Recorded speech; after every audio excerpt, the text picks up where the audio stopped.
let us start more or less on time. So today is our third webinar, and I would like to discuss some points of attention, distraction, and also I would give you a reason for doing nothing.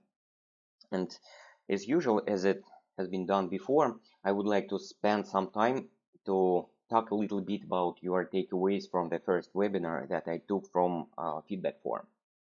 First of all, yes, I'm glad that you had this idea that 2 minutes rule might be fruitful in some cases, because very often if a task seems to us to take more than 20 minutes, it may happen that we simply do not understand the task itself. It doesn't mean that the task takes 20 minutes. It might take as well 1 minute or 10 years, because nobody knows if it is unclear. So if we do not understand the task, it may take even forever. Another point is that you got the nutrition analogy, because indeed, if we have any email, thought, phone call, meeting, whatever, and typically any of this can contain more than one task, say for example 2 tasks, 1 project and 1 meeting. It's typical for email to contain 2 tasks or even 2 projects as well. And if we are lazy to think about these ingredients, what are in this email, we can just mark this email by flag, and it means that we have a depth, some kind of thinking depth. And in case this email that we just flagged contains 2 or 3 tasks, and face this flag, we have to think what are the status of all that tasks that were initially in that email. So it will be much easier for us in case any email has 2 tasks just to create 2 lines, 2 entries in our task list. So to do not remember, what does it mean?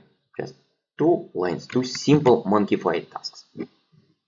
And one more comment that I got from feedback form is about zero inbox. So as they say, one picture worth 1,000 of words. I can show you a picture. It is a picture of my inbox that was taken about 3 hours ago. Right now it is 16:30 Moscow, 3 hours ago. So that is how my inbox look like. It's my Gmail inbox. My working email is in Gmail. And there are no emails in inbox. It doesn't mean that I delete everything. No. Everything is stored in archive. Everything processed is stored in archive. And it can be easily found by means of search or just by browsing the archive. The main idea is that as soon as I broke down an email into tasks, projects, and whatever ingredients it have, and put all the nutrients in proper places, for example, I put tasks in task list, project in project list, appointments to calendar, I do not need email line in my inbox at all.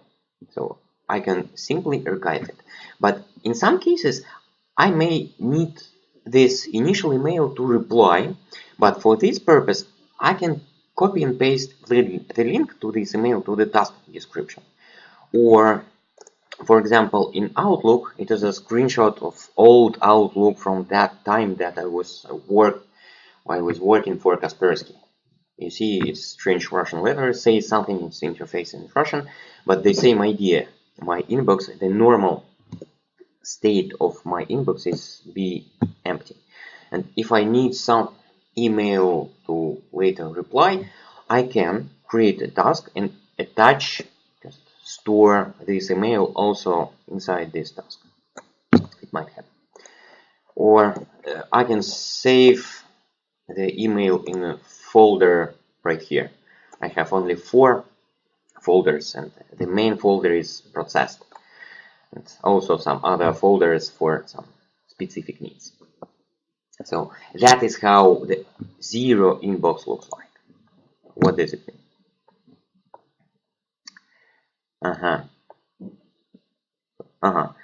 Maribeth wrote in questions that she created a later task to research zero-in-box concept.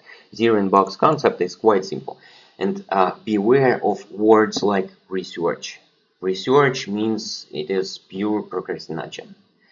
So first of all, we should formulate what the question we would like to answer. What does it mean to research? But actually, the idea behind the zero inbox is quite straightforward. It's just to have the inbox looking like this, zero, with nothing there. So let me talk a little bit about our different practices for today, and it is again our huge scheme of all the practices that might help us save the mind fuel. We already know that we have practiced like nailer, which help us to take off nails from our head, thought triggers to unload our working memory, and also we were talking a lot about monkification of our task list during the last webinar.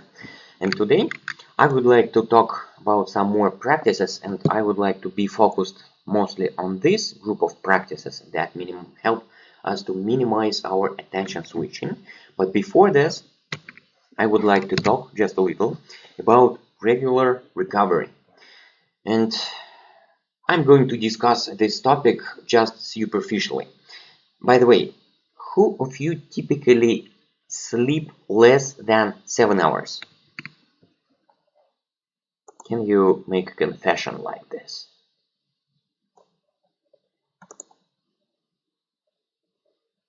Or you can just type a number of hours that you typically sleep. Sometimes 6 hours. 6 hours. Kevin sleeps 7 hours a day and still alive. 10, I like more. Yes. Can you? How long typically do you sleep? 7, 6. Some of you might sleep 10 hours. So I'm talking about this since when I was reading my book, first book in Russian, unfortunately, I was spending a lot of time in some medical journals, and I found a lot of publications in medical journals which claims that sleep deprivation gives approximately the same symptoms as, maybe you know this disease, it's called ADHD, attention deficit and hyperactivity disorder. It became more and more popular in the Western world, especially among children. But among grown-up adults, it happens sometimes as well, not rarely. So what does it mean to be sleep deprived from perspective of Tim Urban's model? If our monkey decided to distract us, to drive us away, for example, to Facebook or YouTube, sometimes it can ask for permission. And what do you think rational decision maker could answer to his monkey when he is sleep deprived? I guess, oh, you know the right answer, but the worst point in this is that in case of sleep deprivation from perspective of Tim Urban's model, we do not have any rational decision maker inside our head. There are two monkeys. So that is why when we do not sleep well, we can be easily distracted. It is very complicated for us to be focused on something, and so on. That is why we have a lot of other symptoms like easily switching, easily distraction, hard to focus, and so on. And maybe sleeping is not the only point that can help us to have small rest. Sleep or having a nap in a day maybe not the easiest way for all of us, and I would like to share with you another idea what we can do to have a rest. And it is quite typical question, what could we do to have a rest, or the same sort of questions like what can I eat to lose weight, what can I do to do nothing at all. So maybe the most important point is that to have a rest we should try to do nothing. And right now and right here I'm trying to propose you, I would like to propose you to try to do nothing just right here and right now, just for 2 minutes of doing nothing. What does it mean to do nothing? I would like to kindly ask you for next 2 minutes to do not touch your keyboard, mouse, smartphone or whatever. Just sit still. You may close your eyes and do nothing. It doesn't mean that we should stop all our thinking processes, because in generally speaking, our thinking process is out of our control. Let's be honest. So what does it mean to do nothing is just observe, and I like this statement very much. I made this description of what we are going to do right now. I found this description in Tim Ferriss' talk at Google. He described it very nice. So what I propose you to do, just to sit for 2 minutes and observe this really shitty comedy inside your head. So it makes no sense, but it happens anyway.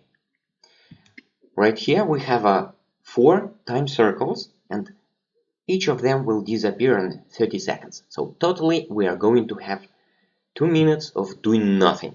So let us do nothing right here and right now. Just 1, 2, 3, and let us do nothing.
How was that?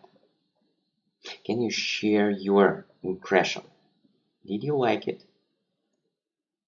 Could you potentially do this nothing for longer than 2 minutes? What do you think? How hard was that?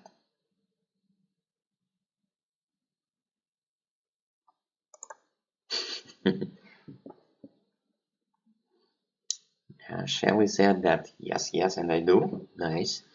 At the same time, Renata wrote that it is almost impossible to do nothing for 2 minutes. Kevin was anxious. Yes. Eduardo, why my legs don't stop moving? Buddhists call this state of restless mind. Sometimes it might have some physiology background. It's Very good question for a doctor, actually. Paola wanted to open emails. It's nice email disorder. We will talk about our email addiction a little bit later. So it's very odd feeling of doing nothing at the office. And yes, conversation, what happens around you, it's also a very interesting point, but as well as it might be very interesting to see what happens inside your head. How monkey talks to cognitive box, to rational decision maker, what thinking appears and goes. Sometimes it makes no sense absolutely, but it happens anyway without our control. So it is nice. Yeah. Smearbeth wrote that everything other thought was very far away and easy to dismiss. Yes, actually, yes. It might be this way as well. If you still use your daily checklist, you can write down new practice that we have already tried and mark that we did nothing for 2 minutes for today. As you remember, we have a daily checklist, and it is mine because I use exactly the same approach for me still. It helps me to be more mindful about what I'm doing and how I'm going to improve myself in the future. So it was a new practice, and I recommend you to do this nothing at least once a day. And if 2 minutes are hard for you, you can start from 1. This exercise actually might be the most important one. Let me explain this in more details, the reason behind this exercise. If you feel a little bit awkward or uncomfortable during doing nothing, we should remember that unconsciously we tend to avoid anything which feels unpleasant to us, even if it gives benefits in the long term. So, and the reason of it is that we tend to avoid, and it's nearly impossible to think and to make it's nearly impossible to think while we have restless mind. What does it mean restless? While our mind is restless, just sit it doing nothing. It is a kind of torture actually. For some of us it might be a torture.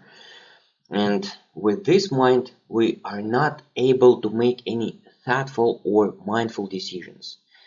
And if we are not able to stop and think, we're not able to concentrate. So we're not able to deal with complex projects, complex tasks. And everything we can do with our restless mind is just be reactive, like more or less monkeys, to react on instant impulses. Just instantly act, instantly react for this email or that message, and that's it.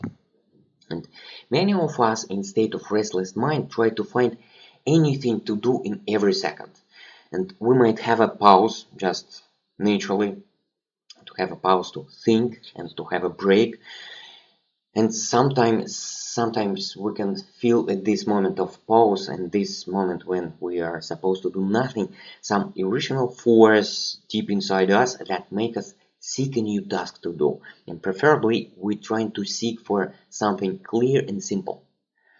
I think you're more or less aware of this situation. As soon as we have a chance to have a rest, we start, or at least we tend to avoid this rest. We start to try to find something to do. And we can practice, we can make our mind feel comfortable in these poses just by practicing it, by practicing doing nothing. And one more point I would like to emphasize is the comfort zone, because it is very closely related to doing nothing.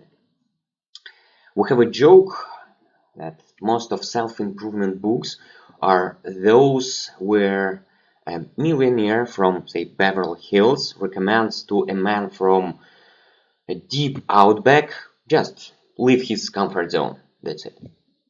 So to illustrate this idea, let us have a look at two polar examples.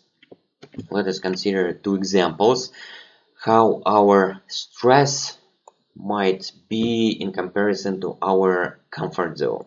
On left example, we are living inside of comfort zone. We have a stress level that's strongly below comfort zone. And right example shows that we are living outside of our comfort zone. What do you think? Which one is right from perspective of self-improvement? Left or right? What do you think? Do you have any guesses or ideas on this? What might be the best?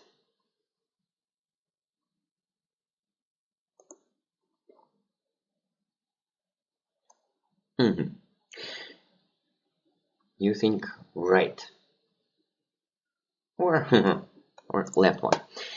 Actually, the right answer is right, but not this one. You see, here is an empty space for actually right answer. Because if we live deep inside our comfort zone, most likely it will lead to degradation. And of course, too much stress will just burn us. And proper state is was stated during our first webinar that in our world is nothing that everything, every time and everywhere. Or if you have seen that classical movie Star Wars, only Sith deals in absolutes. So the correct answer is this right one. So any growth is possible only if we are inside our comfort zone, but after we had some moderate level of stress. So we had a stress, then we rest and have a chance to recover in comfort zone, and our comfort zone will evaluate. It will increase, so we will become a better version of ourselves. But the same way it happens with almost all parts of our body. The same approach works for developing our muscles, and the same approach works as well to develop our minds. But our restless mind rarely is inside of comfort zone. It doesn't allow us to come to comfort zone for recovery. And that is why we are trying to make our mind feel comfortable when we are doing nothing. Because maybe it is the only place, only chance to have it rest, at least a little bit. And there is no other way to feel comfortable when you are doing nothing than just trying to do nothing. This is exactly in example what should we do to do not close our eyes when the punch is coming. Just receive thousands of punches of different strengths, and maybe after 1 year of practice you will be more or less brave enough to do not blink when you see a punch of this pretty weird stuff going inside your face, and just not blink at all. The same might happen with your mind as well, but I hope for most of you it might take faster than 1 year. I think you can notice any reasonable results in 1 week, in 5-10 sessions of doing nothing, because mind will teach itself quite quickly. Another point that also related with doing nothing, and also it is more or less related with anxiety, it is a new indicator that I propose you to observe in your daily checklist is perceived minute. It is characteristic how do we perceive time flow. Let us as well measure it right here and right now. For this purpose, we will need a device, so for example, a timer that your smartphone might have. or not a timer, a stopwatch. So what we are supposed to do? On 1, 2, 3, let us start a stopwatch, then hide it out of our sight and just feel how the time goes. When you feel that 1 moment is gone, 1 minute is gone, just check the timer. Check the timer and share your number, how many seconds left, how many seconds passed after you start the stopwatch, and share your value inside our question pane. Can we try to do this right now? Are you ready with the stopwatch? Just send a plus or yes in the question. Then I'm going to say 1, 2, 3, and we will start feeling how time is going. Are you ready with the stopwatch? Yes, yes, plus. So on 1, 2, 3, we will go. I will prepare my timer as well. I will practice with all of you. So we need a stopwatch. Stopwatch, not a timer, sorry, stopwatch. Just on 1, 2, 3, we start feeling how times flow. Let us go. 1, 2, 3. Start and feel.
Good.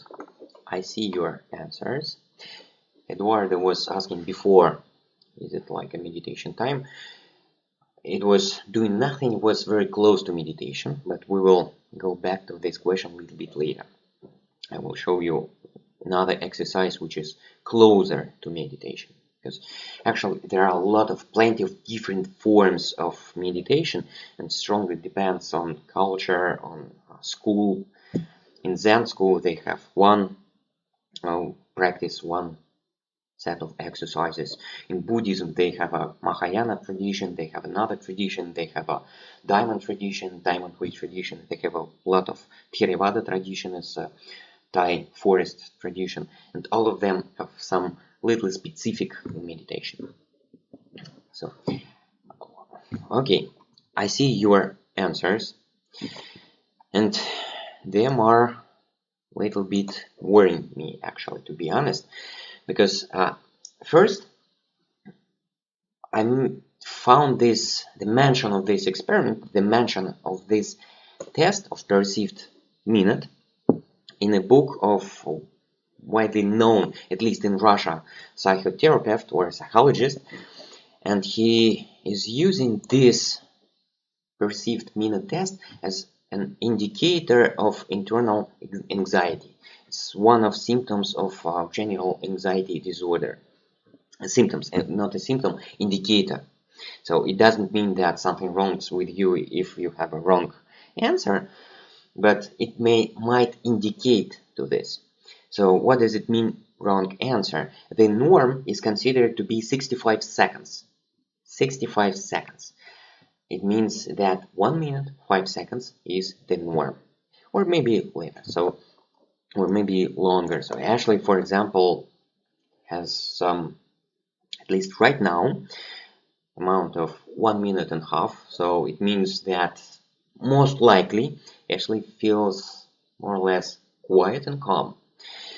And the value which is lower than norm means or might indicate that you're a little bit stressful inside, or you're feeling a little bit of anxiety, or which is more useful from our perspective, it might mean that you feel things more important than they are. So you are more apt to that, if you remember, fallacy of perception bonus of perceived importance. So you are more apt to this effect, more apt to this phenomenon. And also, this value, the value of perceived minute, is not constant. It may vary from time to time. It might be different at the morning, and it might be different during the evening. So I propose you to observe how do you feel this minute, before meeting, after the meeting, before workday, in the middle of workday. Just to observe. This might be, it is not, but might be an indicator of your internal anxiety. One, just very simple one, perceived minute. By the way, when you are measuring perceived minute, you might affect your internal anxiety. Most likely, but not everywhere, not every time it might happen.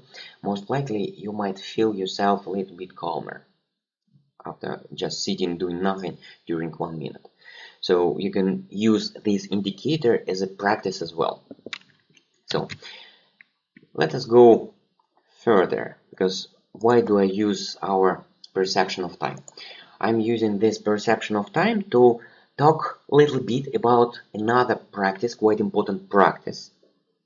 And we were talking with you about importance of doing tasks from our task list during our first webinar. And right now, I'm going to ask you to have a look at your task list. I hope all tasks are monkeyfied there. Can you just take your task list, have a look, and consider for a moment that a fairy came and it gives us 12 minutes right here and right now to do at least something from your list. Who can see at least one task that can be done in 12 minutes right here and right now? Can you show me your answer, your opinion in questions pane? Do you see any task that can be done not more than in 12 minutes right here and right now?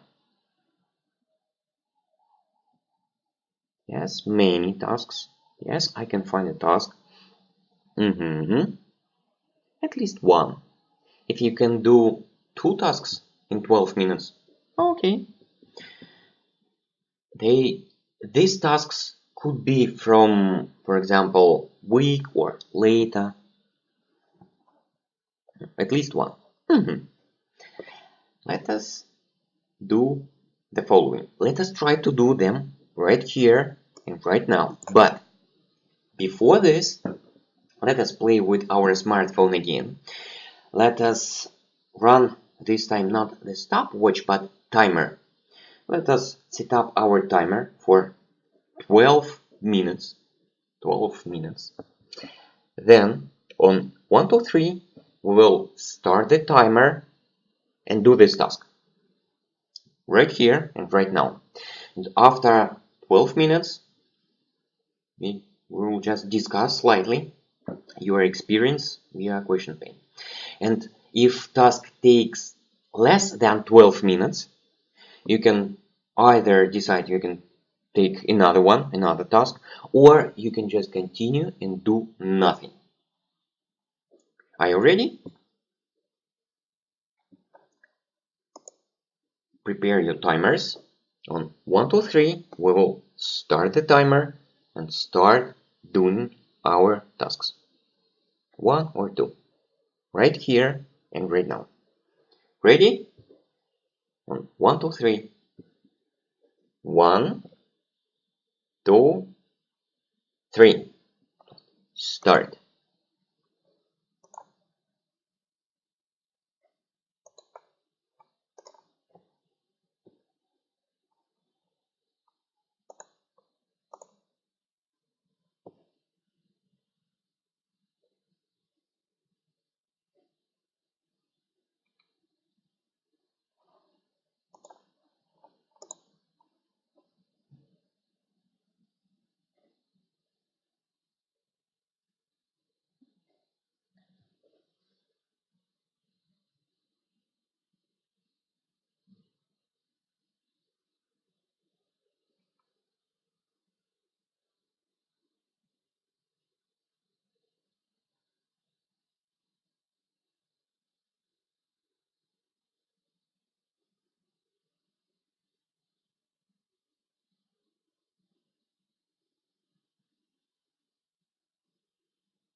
Time is up.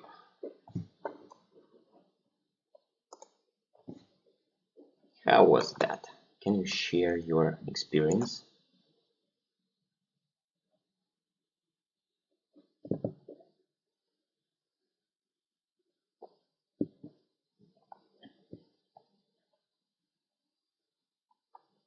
Nice, wrote Renato.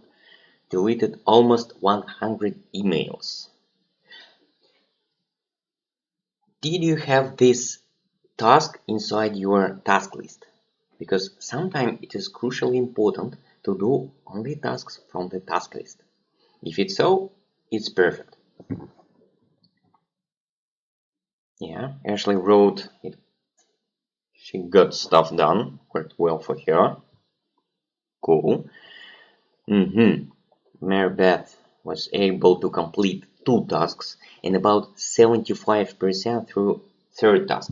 So at this point, you should take a deep breath, take a look at this 3rd task, and maybe change the wording of it. Because 25%, the rest 25% of task might sound differently for your monkey.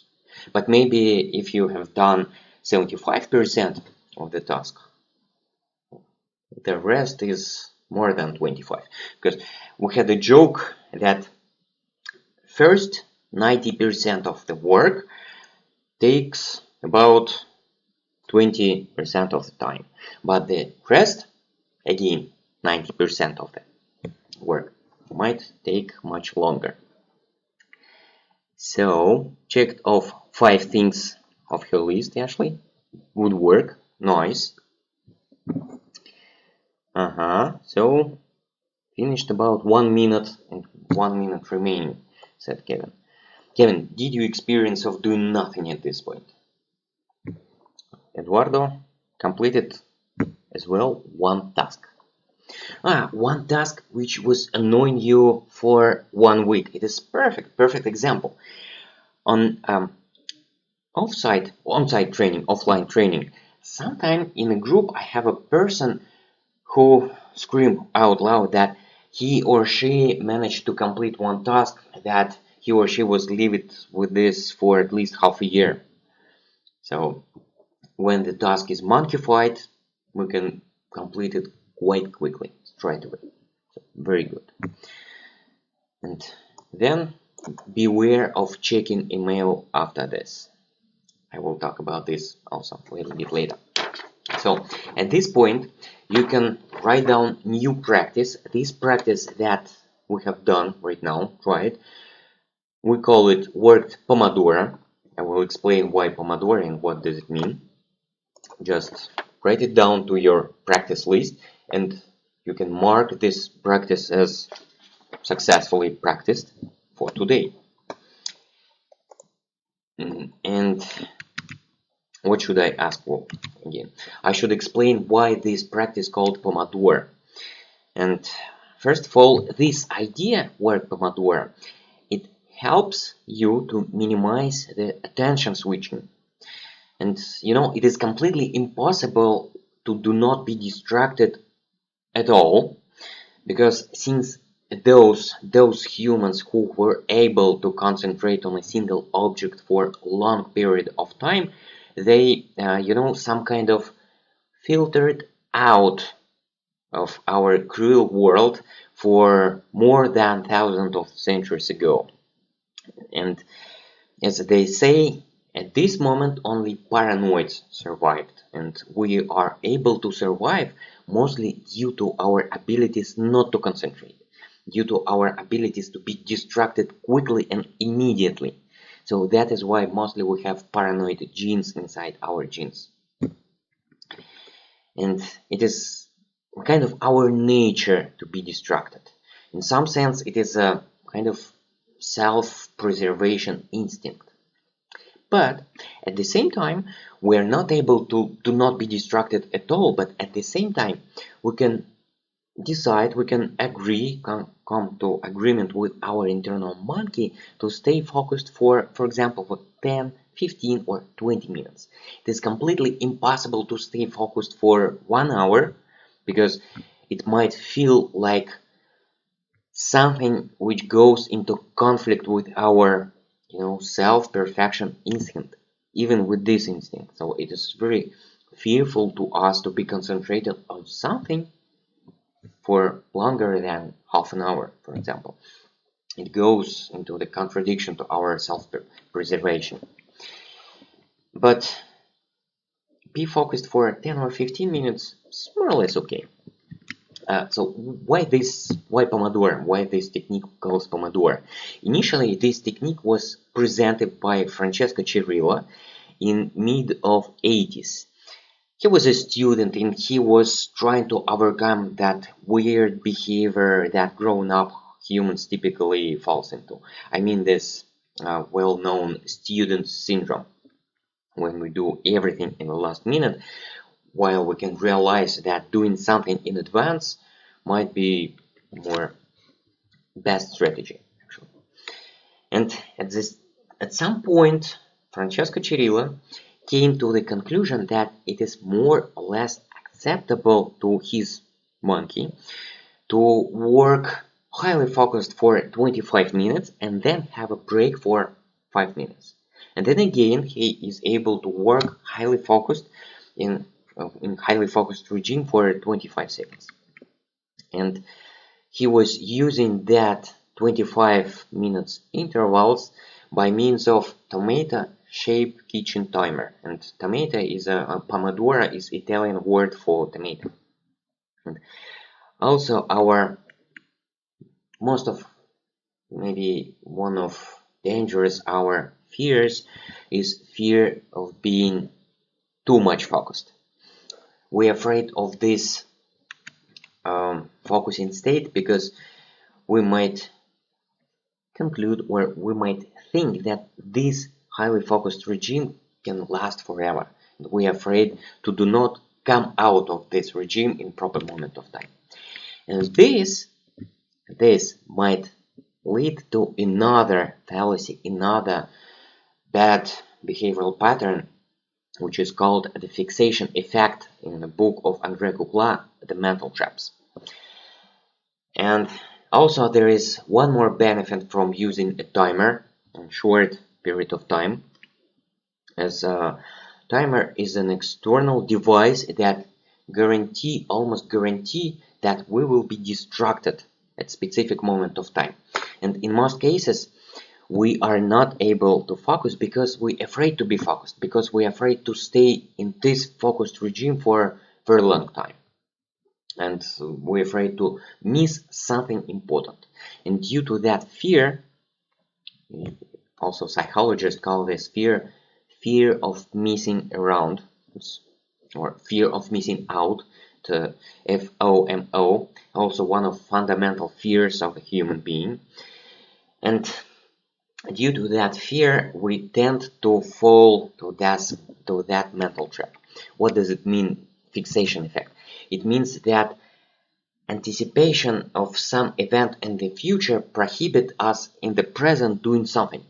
In other words, waiting became an active phase. Like in this funny picture, just wife of this dear man could call his dear, I can need your help in the kitchen. Sorry dear, I'm not able to do so, I'm charging my smartphone.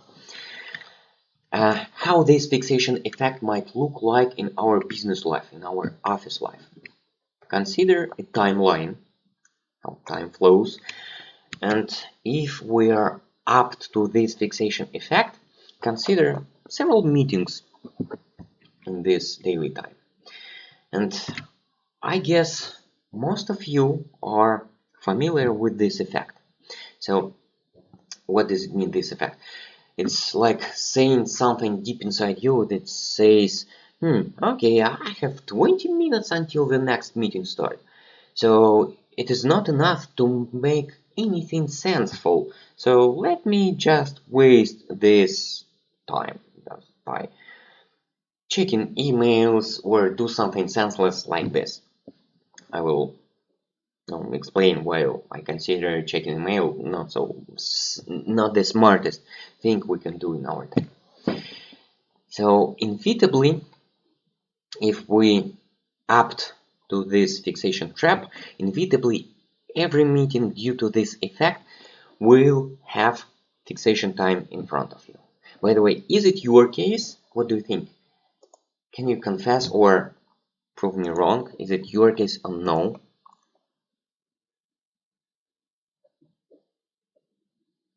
Some of you might say yes, as I see. Yes, it is our case. And that is why I made a demonstration right here and right now that 12 minutes can help you be highly focused. And they might help you to deal with this trap.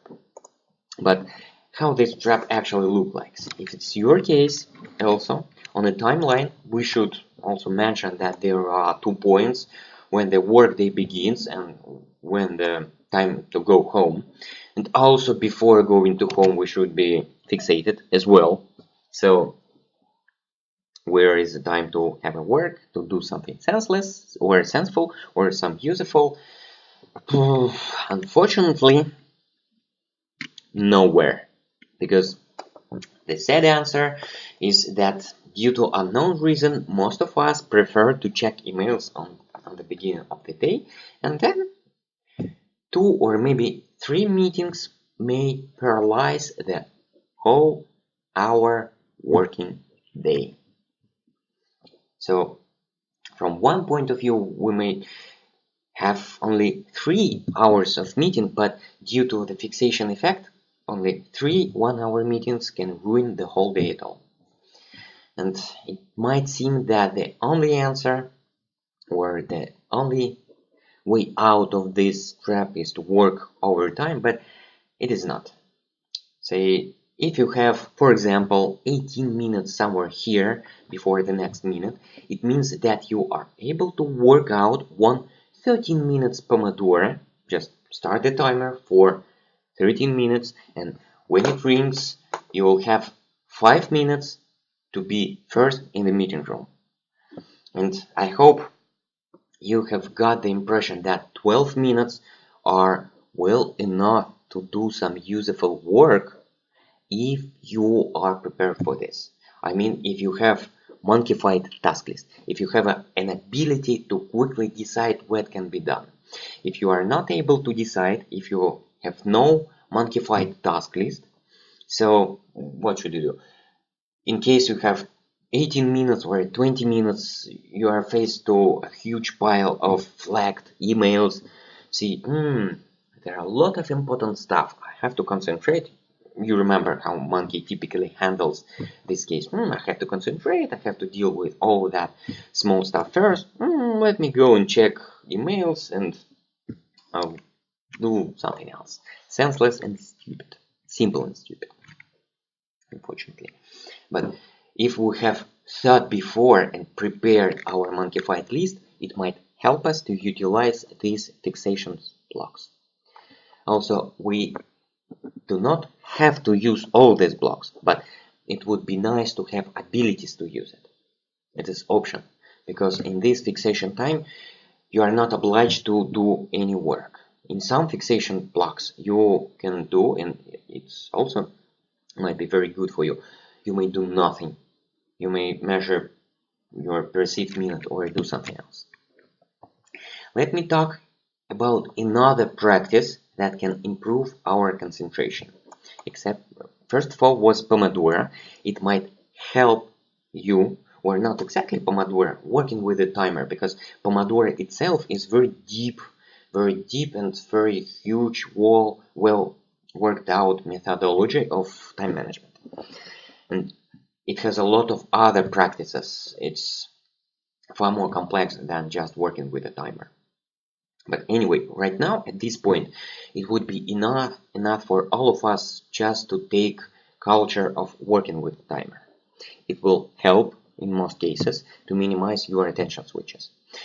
Another point is to turn off notification. I briefly told about this on previous webinars, so I decided to talk about this in more details. I mean this shitty stuff, for example, like this, which say something senseless or stupid and so on. the sad truth of our world is that we are able to react either fast or smart. Um, Anatomically, we have, I think, nearly two different parts of the brain. One part is responsible for fast reaction, and another one for thinking. And just try to be honest with you. Either you respond fast or smart. And another fear, another sad story, another sad point about all this stuff. Has anyone of you watch this South Park show? I like it very much, South Park show. And as you might guess, Eric Cartman is my hero, by the way. I have a lot of Eric Cartmans here, and also on webinar video you can see a huge plush of Eric Cartman standing right there. So that was a story about startup. So it is a plan of Eric Cartman how to deal with the startups. And our popular business model in modern business, or at least in internet business, is as follows: to distract, to steal our attention, show an ad to this attention, have a profit. And some economists even talk that right now we are living in attention economy.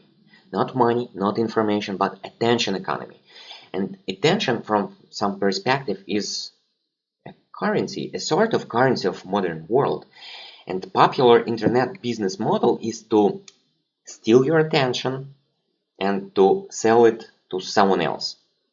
And that is why we have too many distractions inside of our smartphones. Besides of these shitty email notifications, we have instant messengers, we have a mobile application, social networks, some news application, games, whatever we installed to our smartphone. From time to time, it steals our attention, either to sell it to someone else or just to use it, just to remind about ourselves. So at this point, I would like to propose you to add to your daily checklist new vaccine, turn off notifications, maybe not all of them at once, but at least for email, for social network applications, or for something else that doesn't help you to survive. Just write these lines down to your daily checklist, and when you are ready to turn them off and mark this specific date. Just be ready for this. And speaking about notification, typically I have to deal with these guys in your heads, with these cognitive bugs.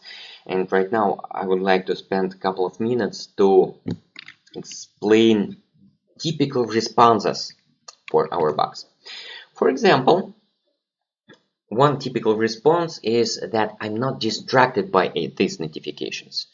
Say, I have these notifications on second screen, or I just used to receive a lot of notifications, so I'm not distracted by them anymore. Do you have this bug inside your head, by the way? Because it is really, really hard thing to do, and that is why I'm trying to spend a lot of time to confess you. If it is your bug, which tells you that I'm not distracted by these notifications, so I would like to tell you about one simple experiment. This experiment has been described in book of Leonard Mladinov, the book called Subliminal. And the experiment was as follows. They took a lot of subjects, not every card for this experiment. I think tweak will be better subject. So they took a subject and they put it to fMRI. And then fMRI, it's functional magnet resonance imaging device. This huge machine like this. It is a very huge machine that can in real time scan the brain, and in real time it can show what happens inside that brain. So let us have a look at the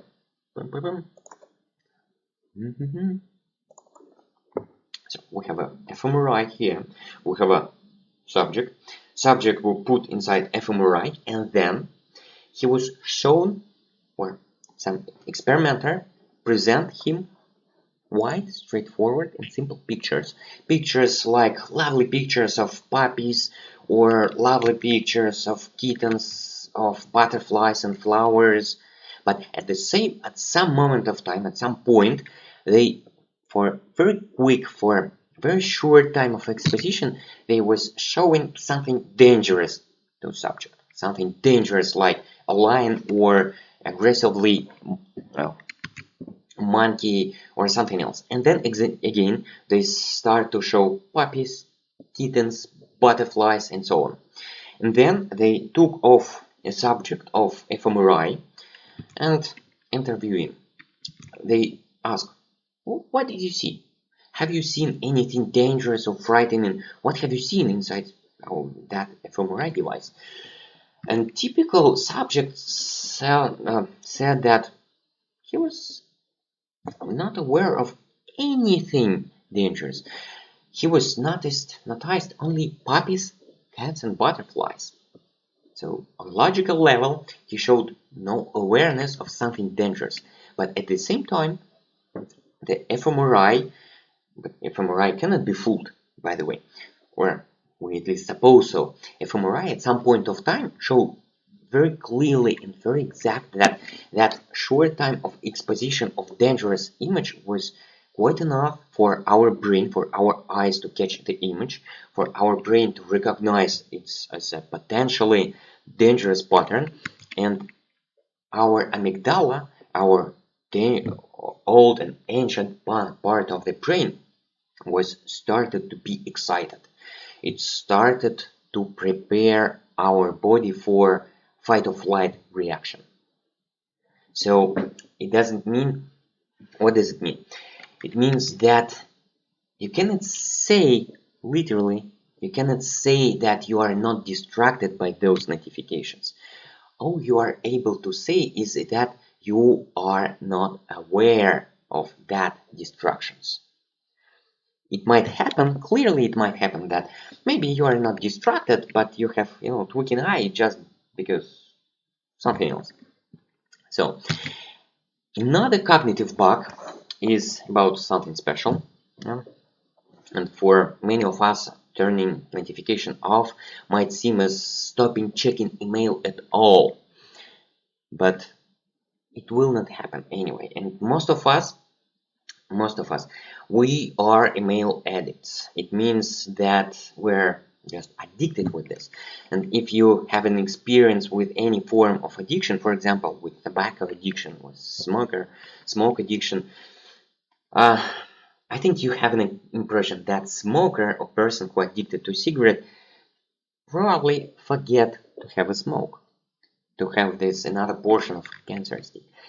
Approximately the same mechanism will work with emails. So just try to make an experiment on yourself. Turn it off for a couple of days. You also can create a reminder, say for next Wednesday, to turn all that notification on, and try to live at least a couple of days without them and see what happens, what might happen. Also, there are a lot of other bugs that we can discuss. For example, if you have, personally I do not believe that it is your case, but anyway, if you have some specific or some sort of specific messages that require your immediate reply, you can create a filter only for these kind of messages. So you turn off all the notification, but create notification only for dangerous stuff.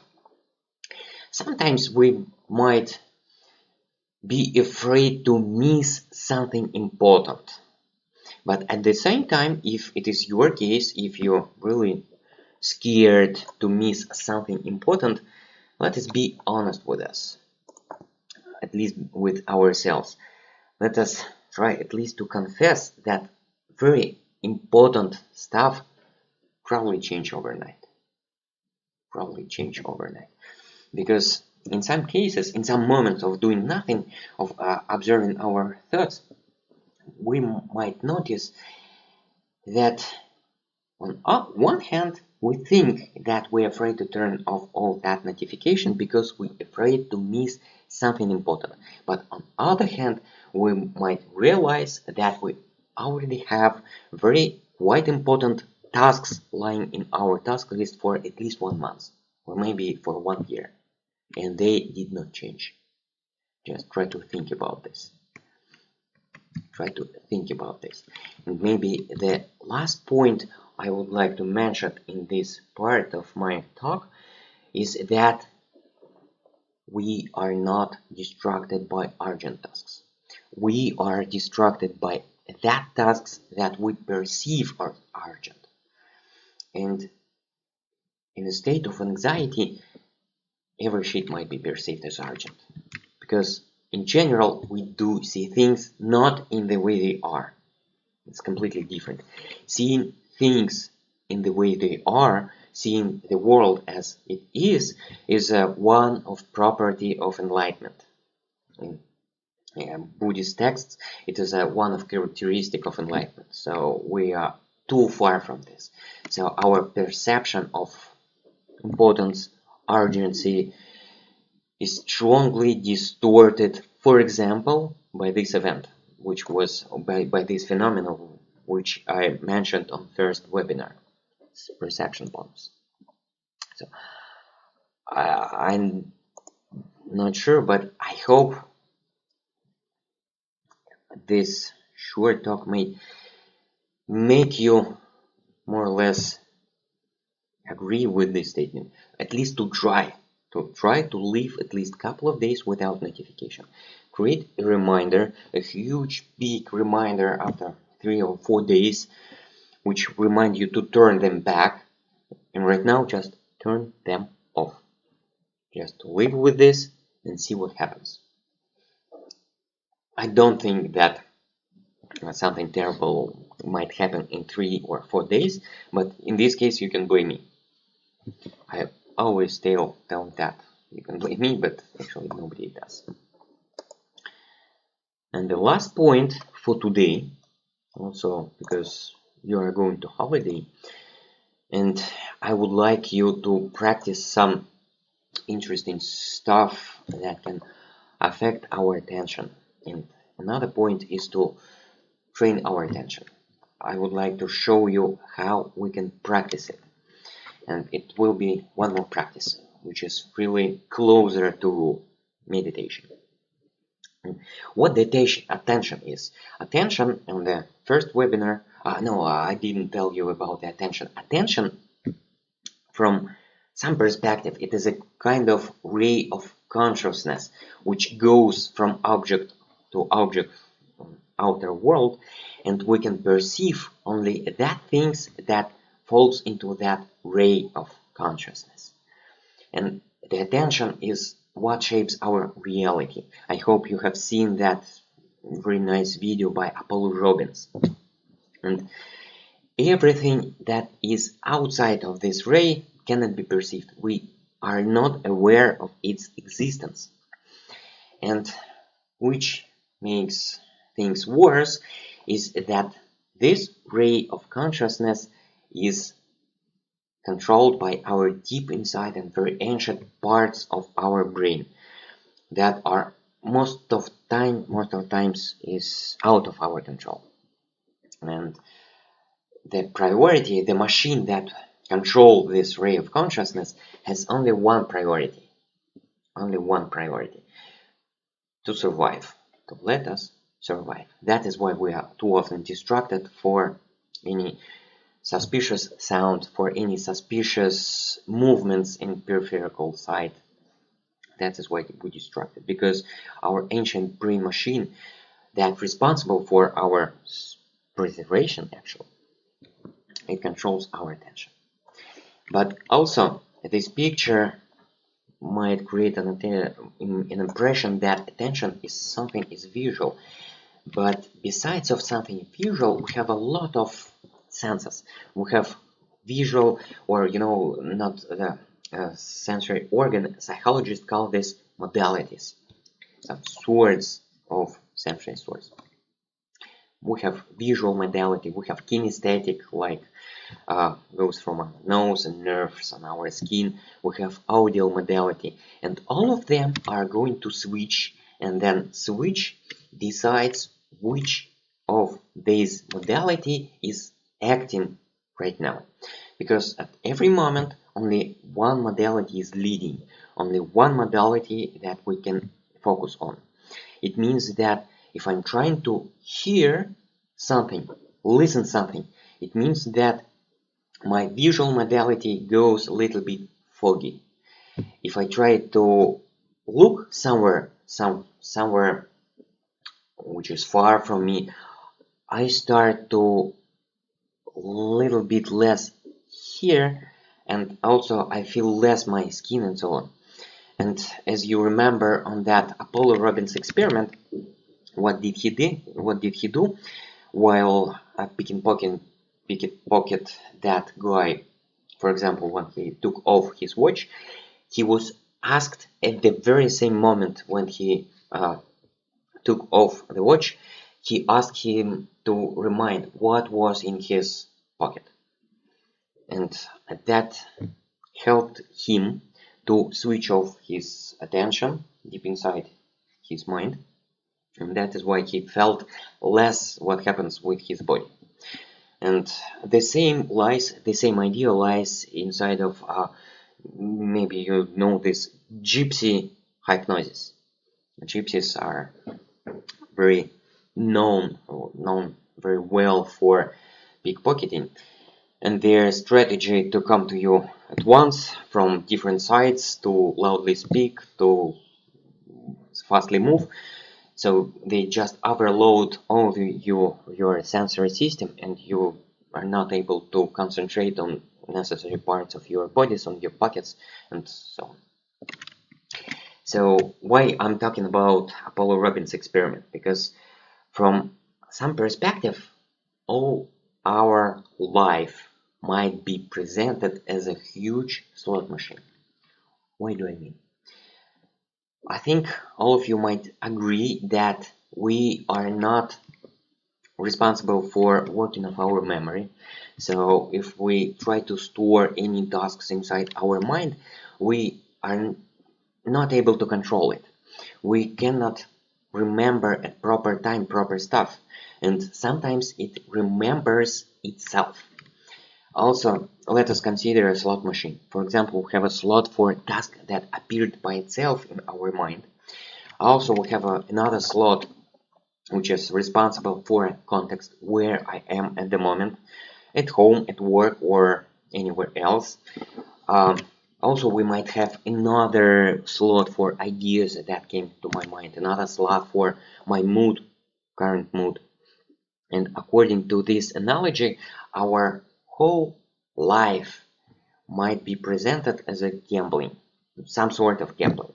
We take a coin of our life, put to that machine, take the lever, and then it goes and we see some combination. For example, I remember my work task while I'm at home, but I have an idea, it's a very nice idea about my vacation, and I have very frightened mood.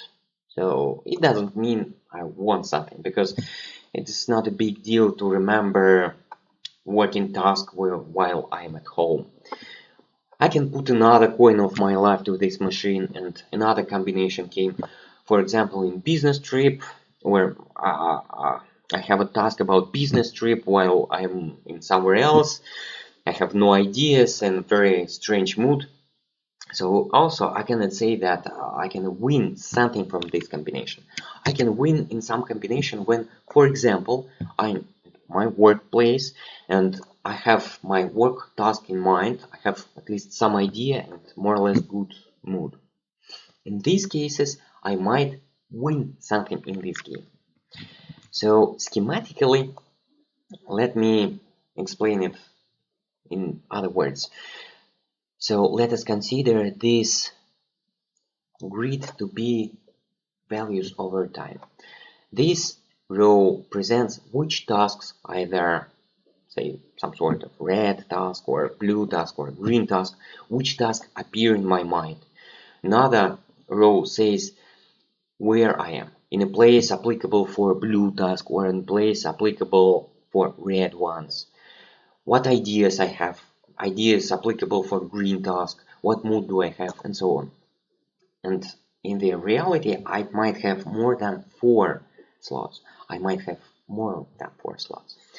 And generally speaking, all of them in some sort of out of our control. And what we are doing and what we are trying to do is to take control on the wheels of this gambling machine. For example, creating monkey-fied and very clearly formulated tasks, we are trying to take our control over this slot, or this wheel, task in mind. Maybe we're not able to control every time where we are, but we can predict it in the future. Because we know that at this point of time we're supposed to be at work, at this time we're supposed to be at home, so we can consider this will be more or less under our control. It doesn't mean so well here if initially all these tasks are out of our control.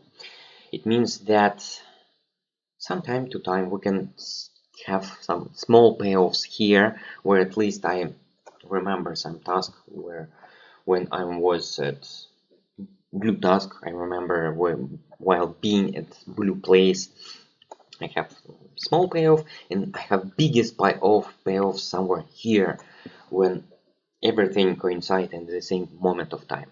So I remember a green task, a green place, I have a green idea and green mood. So I have a jackpot here. I'm very productive, very high focused.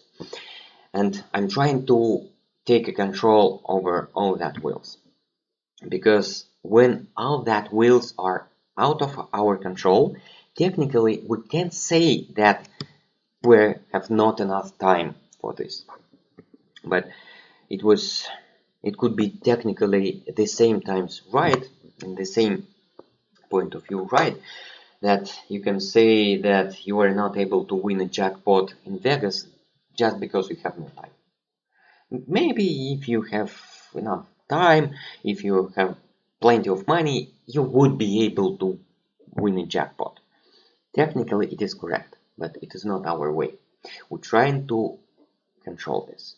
Say when we appear in blue place, if we have a clearly formulated task list, we can just put our hand inside this machine and adjust the wheel to a proper value, to the value we need. In the same kind, we can work in the same way. We can start, at least in some sense, in some degree, to take control over ideas wheel, over even mood wheel, and so on. So that is why we're trying to control our attention as well, because where our attention is, that things appears in our reality. So finally, let me show you the simplest exercise how we can make our muscle that control that ray of consciousness stronger, how to make stronger this muscle, exactly like any other muscle of our body. And to make you this exercise more simple, because I do not expect that many of you are familiar with some formal sorts of meditation, let me show you very simple exercise that also let us do right here and right now.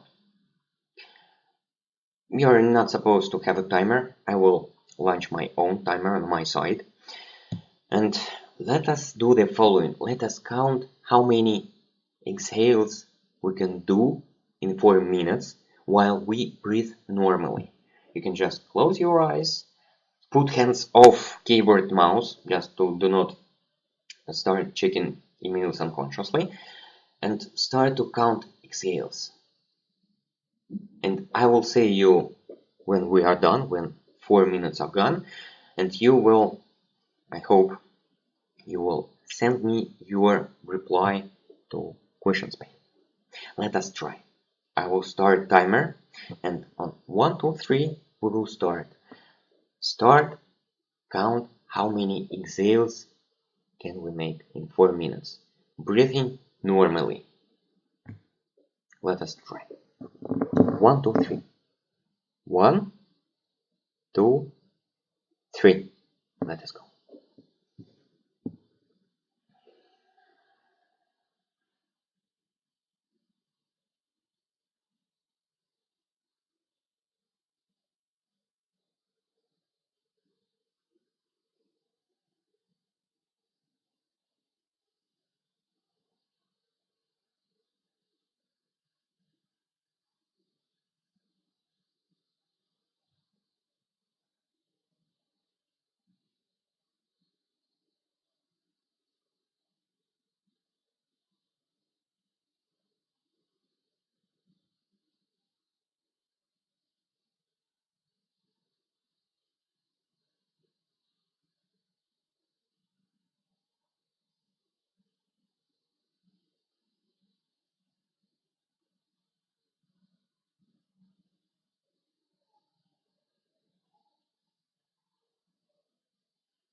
Time is up, by the way.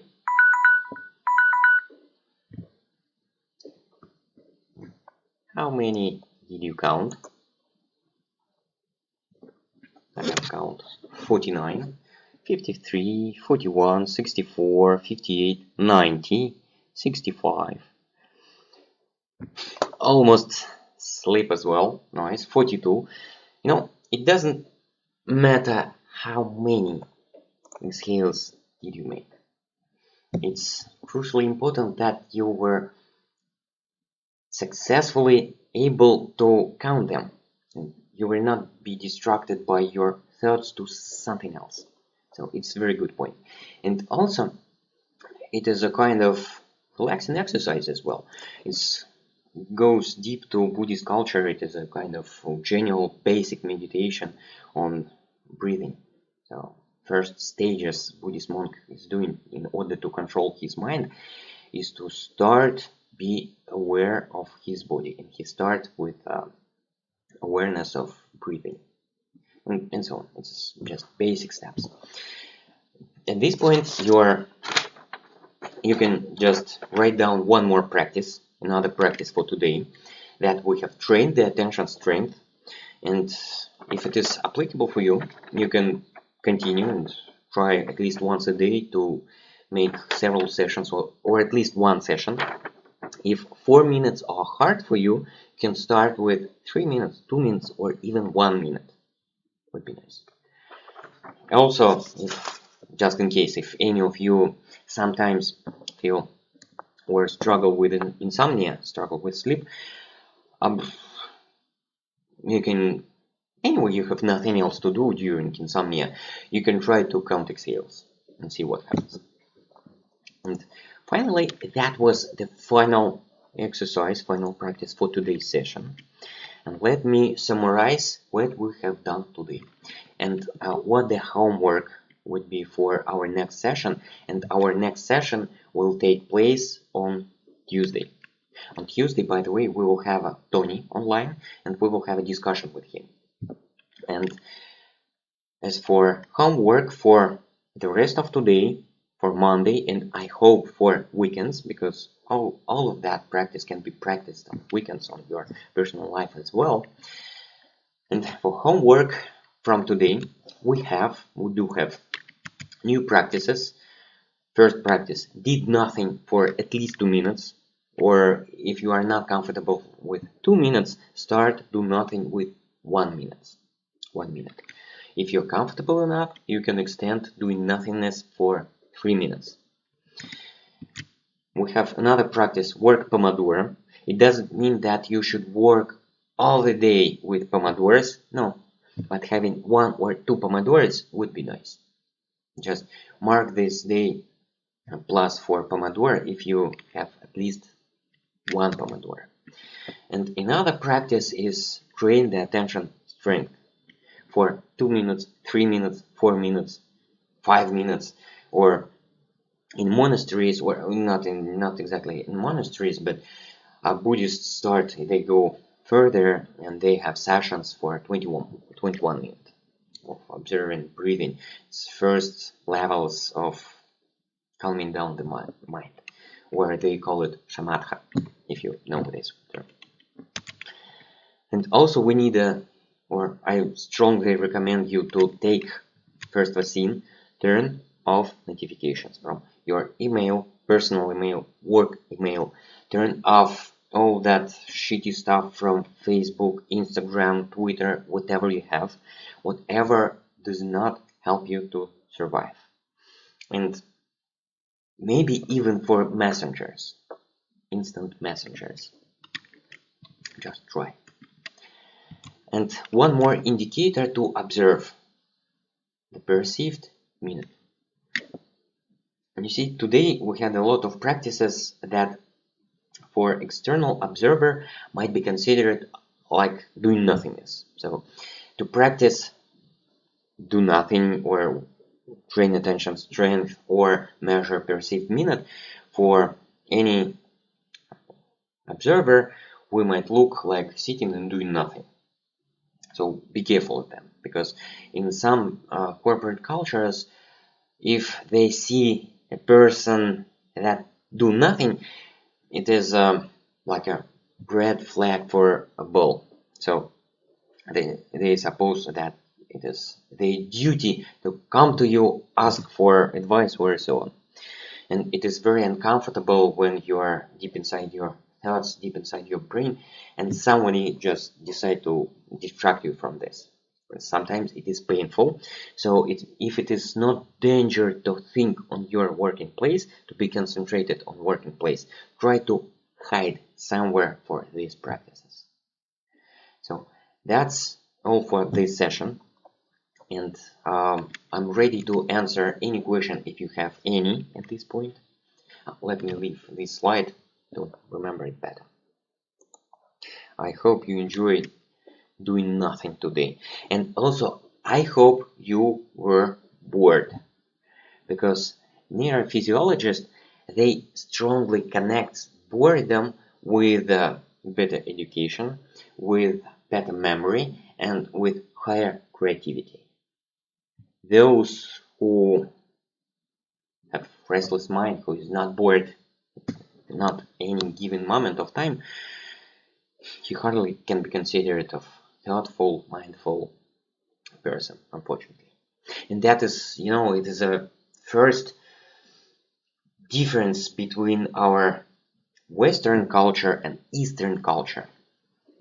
I have observed a lot of both cultures, as well as Eastern and Western as well. In Western, just let me know if I'm wrong, on Western culture, it is some good point to be leadership, activism, a person who speak a lot considered to be smart. So people with strong leadership skills, also they worth more in Western culture, but at the same time Eastern culture, they value more something that from Western point of view is considered to be introversion, some quietness, calmness. It's very funny, and they look at our love of leadership a little bit with a smile, some smile of supremacy, like this. It's a small observation from Thailand and from monasteries and so on. So do you have any questions, guys? That I'm ready to answer if you have any.